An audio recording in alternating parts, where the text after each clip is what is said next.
अस्सलाम वालेकुम स्टूडेंट, उम्मीद है आप ठीक ठाक होंगे।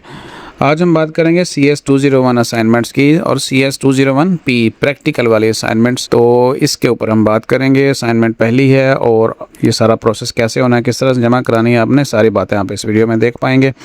तो सबसे पहले अगर आप देखें या अभी आपने डाउनलोड करके देखी और असाइनमेंट्स, तो उसमें ना दो चीज़ें देखते हैं और बड़ी इंपॉर्टेंट है वो चीज़ें। सबसे पहले मैं आपको हमेशा याद रखिएगा कि आपने हमेशा अपनी जो असाइनमेंट्स फाइल है ना वो डाउनलोड करनी है, उसको पढ़ना है कि उसमें क्या आखिर आपसे पूछा जा रहा है, मांगा जा रहा है। असाइनमेंट फाइल यहाँ से हमने डाउनलोड कर ली है और इसके अंदर इंस्ट्रक्शंस हैं और कहा गया है कि .cpp फाइल आपने जमा करानी है और ये प्रॉब्लम स्टेटमेंट्स हैं।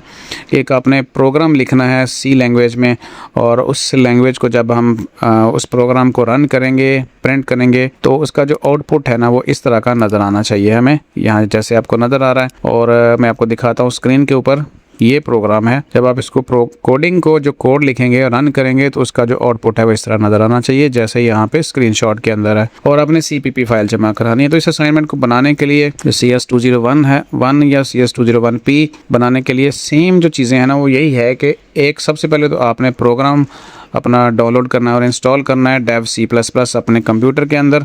और कंप्यूटर में अगर आप डाउनलोड करना चाहें तो VU खानपुर साइट के ऊपर आएँ और यहाँ पे रिसोर्सेज के अंदर और उसके बाद डाउनलोड के अंदर, और डाउनलोड के अंदर यहाँ पे आपको ये फ़ाइल मिल जाती है। आप इसको डाउनलोड करके इंस्टॉल कर सकते हैं। इंस्टॉलेशन बहुत आसान है, मुश्किल नहीं है। तो ये तो हो गया आपका प्रोग्राम जिसके अंदर आपने सॉफ्टवेयर जिसके अंदर आपने प्रोग्राम को रन करना है।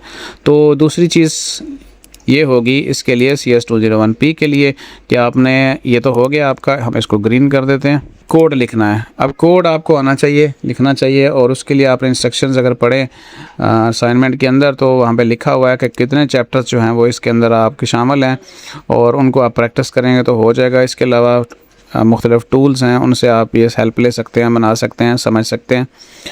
30 लास्ट डेट है, 20 नंबर की असाइनमेंट है, किसी भी सूरत में मिस नहीं होनी चाहिए, ठीक है। कोड के लिए तो कोड आप जैसे मर्ज़ी लिखें, वो आपके ऊपर है। AI टूल यूज़ करें, ख़ुद लिखें, ये प्रोसेस नहीं है, क्योंकि अगर कोड लिखना का प्रोसेस आपको दिखाना शुरू कर दें तो वो लंबा हो जाता है। तो कोड ऑलरेडी हमारे पास है तो हमने उसकी CPP फाइल बनानी। जब आप इंस्टॉल कर लेंगे ना dev C++ को, ठीक है, सिंपल आपने इसको डाउनलोड करना है और इंस्टॉल कर लेना है, ठीक है। तो उसका इंटरफेस है ना वो कुछ इस तरह का नज़र आएगा। इसको भी यहाँ से मैं हटा देता हूँ। तो इस तरह का इंटरफेस आपका नज़र आएगा, ठीक है। हो सकता है कि ब्लैंक भी हो, दोबारा से करके देख लेने का था, जो पहले से ओपन था। तो इंस्टॉल करेंगे आप dev C++ क्योंकि आपने CS 201 के लिए कर ली होगी। तो dev C++ को रन किया, ये ब्लैंक सा इंटरफेस नज़र आता है। फाइल में जाएंगे, न्यू करेंगे और इस तरह कर देंगे सोर्स फाइल, या कीबोर्ड से आप Ctrl+N करेंगे तो इस तरह का इंटरफेस आ जाएगा आपके सामने। अब वो कोड आपने इसके अंदर लिखा है या आपने किसी और जो है वो एडिटर के अंदर लिखा है, वो आपने यहाँ पे ले आना है। तो हमारे पास ऑलरेडी फ़ाइल है, हम उसको उसी कोड को यहाँ पे लेके आते हैं। कोई भी अगर फ़ाइल है वो आप यहाँ पे कॉपी पेस्ट कर सकते हैं कोड उसका। तो यहाँ पे देखें, तो अब हम इसको दूसरा करेंगे प्रोसेस जैसे मैंने आपको ये बताया था। जब आप कोड वहाँ से लेके आएंगे, पेस्ट करेंगे, पेस्ट करने के बाद आपने क्या करना है, सबसे पहले तो इसको एग्जीक्यूट के अंदर आके ना कंपाइल करना है। कंपाइल करने के बाद ये इस तरह का इंटरफेस होएगा और वो कहेगा कि आपने इस फाइल का नाम क्या रखना है। याद रखिएगा अनटाइटल 2 वगैरह आपने नाम इसका नहीं रखना, आपका नाम यहाँ पे ID होना चाहिए, ठीक है। जैसे अभी हम फ़र्ज़ी तौर पर लिख लेते हैं। अच्छा, आपका ID तो ज़ाहिर है BC250 इस तरह स्टार्ट होता है ना, मैं ऐसे फ़र्ज़ी सा लिख लेता हूँ, ठीक है। ये हमारा हो गया ID। हम इसको कर लेंगे सेव। ये प्रोग्राम ओपन हो जाएगा ब्लैक स्क्रीन के ऊपर और ये देखें आपका, ठीक है। तो इसमें ये वाली चीज़ें आ रही हैं, नेम आ रहा है, स्टूडेंट ID आ रही है, डिजिट आ रहा है, सारा कुछ आ रहा है। मैं इसका स्क्रीनशॉट लेता हूँ और फिर आपको दिखाता हूँ कि हमारा जो कंपैरिजन है क्या वाकई हमने इसको सही बना लिया है, जैसे हमने जो हमें कही गई है इंस्ट्रक्शंस उसी के मुताबिक। तो इसको हम यहाँ से करते हैं, स्क्रीनशॉट लेते हैं और इसको उसी स्क्रीनशॉट के बराबर जाके रखते हैं जो हमारे रिक्वायरमेंट्स हैं। रिक्वायरमेंट्स वाली फ़ाइल ये है हमारी और इसके सामने इसके साथ ही हम लगाते हैं यहाँ पे, ताकि कंपैरिजन हो जाए कि जो रिक्वायरमेंट्स हैं क्या वाकई उसी के मुताबिक हो गया सारा कुछ, ठीक है जी। ये फ़ाइल मैंने दोनों रख ली हैं। ये वाली जो है आपकी असाइनमेंट फ़ाइल के अंदर है और ये वाली जो है हमने इसका आउटपुट लिया है। तो मज़ीद इसको जूम कर लेते हैं। यहाँ पे देखें जो हमने कोड लिखा है, कोड लिखने के बाद उसको एग्जीक्यूट किया, कंपाइल किया फ़ाइल को, तो उसके बाद ये वाली चीज़ें आती हैं। नेम उस ठीक है, यहाँ पे मैंने अपना नाम लिख लिया और ये आईडी जैसे मैंने आपको बताई कि फ़र्ज़ी मैंने लिख ली, और उसके बाद उन्होंने उसी को किया। डिजिट एंड आईडीज़ यहाँ पे आ रहा है रिक्वायरमेंट्स में, और उन्होंने डिजिटाइज यहाँ से निकाल लिया, पीसी यहाँ से रिमूव कर दिया, और बाकी आईडीज़ जो नंबर्स हैं वो यहाँ पे आ जाए। और यहाँ पे रिवर्स नंबर्स न्यूमेरिक पार्ट्स हैं, यानी जो छोटे से बड़ा वो कर दिया, उन्होंने उलट कर दिया इन चीज़ों को। यहाँ पे देखें तो ये इस तरह से शुरू है, यहाँ से रिवर्स है। अब सेंट, अब इसमें 1 से लेकर 9 तक, जो 0 से लेकर 9 तक होते हैं, उसमें उन्होंने कौन कौन से डिजिट इसमें एब्सेंट हैं वो भी निकाल दिए हैं। इवन नंबर भी यहाँ पे निकाल दिए, और नंबर भी यहाँ पे निकाल दिए। लार्जेस्ट नंबर 9 इसमें आ रहा है इस आईडी के अंदर, और स्मॉलेस्ट नंबर जो है वो ये वाला आ रहा है। अब उसके बाद क्या था कि जो लार्जेस्ट नंबर है उसकी एक मल्टीप्लिकेशन टेबल बना दें, और ये टेबल बन गया। उसके बाद ये वाली स्टेटमेंट तो खैर होती तो बिल्कुल 100% ये ठीक है। अब क्या होना चाहिए, जब आपके पास ना स्क्रीन के ऊपर, डेस्कटॉप के ऊपर एक इस तरह की फ़ाइल बन जाएगी जो आपने यहाँ बनानी है। ठीक है, यहाँ पे देखें, ये जैसे मैंने आपको नंबर सेव करते हुए बताया था कि ये वीजू खानपुर 250 ये फ़र्ज़ी है।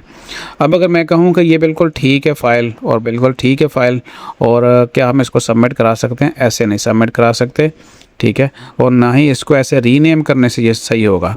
तो इसको सही करने के लिए क्या करेंगे, हम इसको जो है ना, ठीक है, इसके अंदर चीज़ें चेंज होनी चाहिए। जैसे यहाँ पे है फॉर सपोज, अगर हम एक रियल आईडी लिखें और रियल नाम लिखें, अब इसके अंदर मैंने रियल नाम और रियल एक आईडी लिख दिया है, और इसको हमने दोबारा से कंपाइल करना है। ठीक है, कंपाइल करेंगे हम, और इन चीज़ों को हम यहाँ से हटा के यहाँ पे रख देते हैं ताकि, अच्छा जी, यहाँ पे देखें तो नाम भी रियल आ गया है, आईडी भी रियल है। अब हम इसको कंपाइल करते हैं, एग्जीक्यूट में कंपाइल करते हुए अब जो है अनटाइटल 1 2 जो आ रहा था, हमने इस अनटाइटल को अपने आईडी से ही लिखना है, जो हमारा जेन्युइन आईडी है। ठीक है, डेस्कटॉप के ऊपर सेव कर लेंगे, ये हो गया सेव करने के बाद पहले जो मैंने सारा प्रोसेस किया था वो आपको समझाने के लिए था, अब हम रियल कर रहे हैं। ठीक है, कोड बाकी सारा सेम है, लेकिन इसके अंदर जो नाम है और ये लाइन 10 और 11 के बाद यानी स्ट्रिंग नेम और स्ट्रिंग स्टूडेंट आईडी, ये जेन्युइन होना चाहिए और उसी के नाम से फ़ाइल सेव होनी चाहिए। तो अब सेव होगी ये फ़ाइल, और यहाँ पे एग्जीक्यूट करने के बाद हम इसको रन करेंगे, और रन करने के बाद यहाँ पे जो प्रोग्राम है देखें उसी तरह है, ये स्टूडेंट का नाम और ये स्टूडेंट आईडी, और उसी आईडी के लिहाज से उन्होंने उसको रिवर्स में किया है। यहाँ देखें, ये 111 लास्ट में था, अब ये स्टार्ट आ गया, ये 50, ये इधर इस तरह रिवर्स हो गया, और उसमें से जो अब्सेंट डिजिट्स थे यानी 0 से 9 लेकर 9 तक वो उन्होंने यहाँ पे लिख दिए हैं। इसमें 9 नहीं है, 8 नहीं है, 7 और 4 और 3 नहीं है। आप देखें तो उसमें वाकई नहीं है।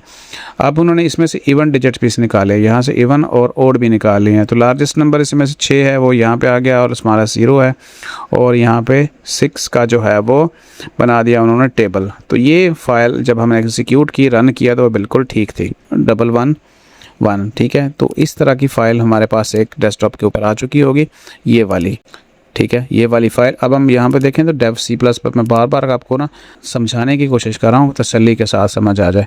अब यहाँ पे देखें नीचे सारा कोई प्रोग्राम जो था वो हमने रन करता हुआ बंद कर दिया, कोई प्रोग्राम नहीं है। अब ये हमारी फ़ाइल है, इसको हमने सबमिट करना है। तो इसको जैसे ही हम सबमिट करेंगे, यहाँ पर देखें सबमिट करने से पहले जब आप बना लेंगे, डेव C++ को बंद कर देना है। इस तरह की इंटरफेस बन चुका होगा फ़ाइल का। ठीक है, यहाँ पे देखें तो ऊपर डेव और नीचे ये .cpp, और इसका जो फाइल का नाम है वो आपके LMS ID से। इसको अगर हम डबल क्लिक करें तो ये डेव C++ के अंदर ओपन हो जाती है, और ओपन करने के बाद हम इसको देखते हैं तो यहाँ पे स्टूडेंट का नाम है, ID है, और बाकी किसी चीज़ की कोई चेंज नहीं है। तो अब हम इसको जो है वो, अगर हम आपका टीचर जो है जब वो चेक करेगा, क्या करेगा, आपकी फ़ाइल CPP को ओपन करेगा, और सबसे पहले उसको कंपाइल करने के बाद देखेगा कोई एरर तो नहीं है। यहाँ पे देखें एरर 0 है, इसका मतलब कोड बिल्कुल ठीक है। और उसके बाद वो इसको रन करेगा। रन करने के बाद उसमें आपका नाम, जो जेन्युइन नाम है, हर स्टूडेंट का अपना नाम है, अपनी ID है, वो यहाँ पे शो हो जाएगी। यानी आपका प्रोग्राम जब इसको आउटपुट दिखाएगा तो वो होगा ये वाला। तो ये तो है हमारी फ़ाइल, और इसको हम सबमिट कर सकते हैं। सबमिट करने का तरीका क्या है, LMS में जाएंगे और ये CS201 है, यहाँ पे आएंगे, और आने के बाद आपने यहाँ पे चूज़ फाइल करनी है। और फाइल चूज़ करने के बाद यहाँ पे देखें तो डेस्कटॉप के ऊपर ना दो तरह की फ़ाइल बन रही हुई हैं, एक ये भी है और एक ये भी है। ये प्रोग्राम फाइल है, यानी ये प्रोग्राम है एक, ठीक है। जैसे आप कोई सेटअप बनाते हैं ना, सेटअप डाउनलोड करते हैं, ये सेटअप है और ये उसकी फ़ाइल है, यानी इसके अंदर कोडिंग है, इसके अंदर प्रोग्राम चल जाएगा। जैसे इसको क्लिक करेंगे वो चल जाएगा, इसको क्लिक करेंगे तो डेव C++ में कोड ओपन हो जाएगा। तो आपने ये वाली फ़ाइल करनी, गलती से भी ये फ़ाइल नहीं करनी।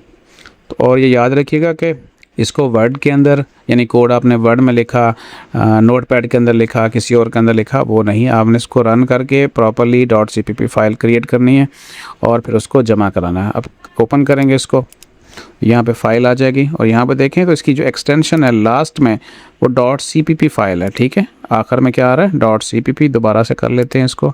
अब इसको जस्ट अपलोड करना है और आपकी असाइनमेंट यहाँ पे सक्सेसफुली अपलोड हो गई है। अब एक चीज़ है कि यहाँ आज है हमारी 26 तारीख, तो आप 30 तारीख तक अगर आपको लगता है कि मेरी असाइनमेंट में कोई मिस्टेक थी तो आप उसको 30 तक इसको दोबारा से रिप्लेस भी कर सकते हैं। रिप्लेस कैसे करेंगे, इसी को क्लिक करेंगे, दोबारा से फ़ाइल नई वाली चूज़ करेंगे और वापस सबमिट कर देंगे, ठीक है। तो ये तो तरीका है असाइनमेंट सबमिट करने का। अब गलती क्या होती है, स्टूडेंट को ये फ़ाइल मिली, एक ने बनाई और एक ने बनाने के बाद दूसरे को भेजी, उसने क्या किया कि इसको जस्ट ना रीनेम कर लिया। अब मैं आपको गलती बताता हूँ कि गलती कहाँ से करते हैं, क्योंकि कॉपी पेस्ट में तो यही होता है ना। अब मैं इसको रीनेम करता हूँ।